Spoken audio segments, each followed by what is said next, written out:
5월 19일 KMA 뉴스 브리핑입니다. 이태원 클럽발 코로나19 확산세가 잦아들면서 신규 확진자는 사흘째 10명대를 유지했습니다.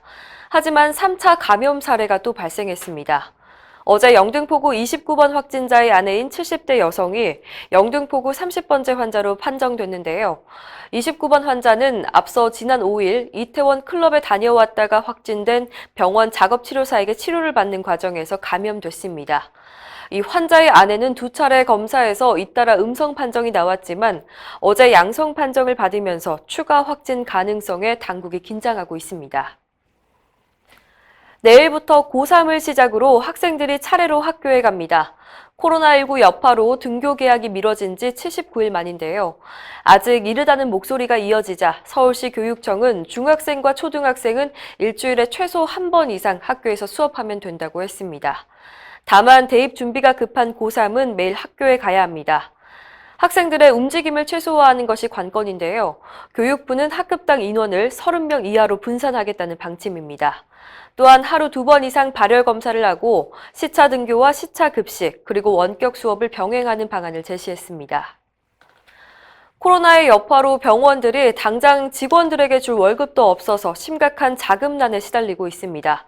대한병원협회는 전국 115곳 병원을 대상으로 조사한 결과 55.7%가 5월부터 7월 사이에 인건비 지급 능력이 부족하거나 없다고 응답했다고 밝혔습니다.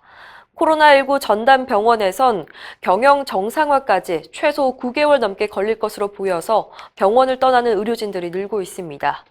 충청남도는 올해 4개 의료원의 누적 적자가 470억 원인데요. 코로나19 대응 경험이 있는 의료진마저 떠나고 있는 상황이라서 대책 마련이 시급합니다. 의료계가 거세게 반대하고 있는 공공의대 설립 얘기 수차례 전해드렸는데요. 개원가에서도 비판의 목소리가 나왔습니다.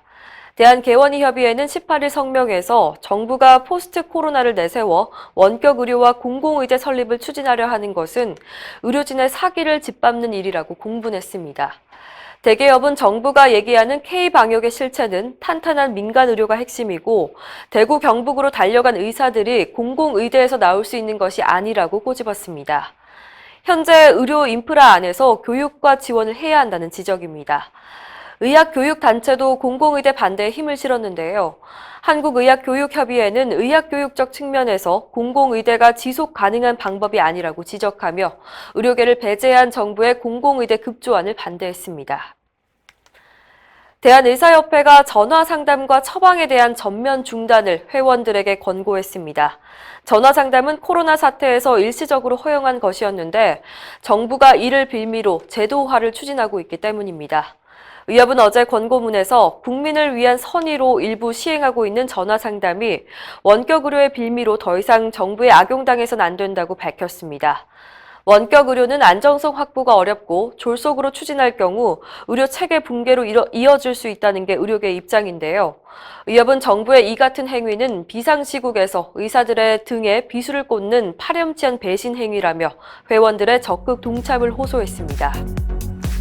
이상으로 뉴스 브리핑을 마칩니다. 자세한 사항은 의협신문을 참고하시길 바랍니다.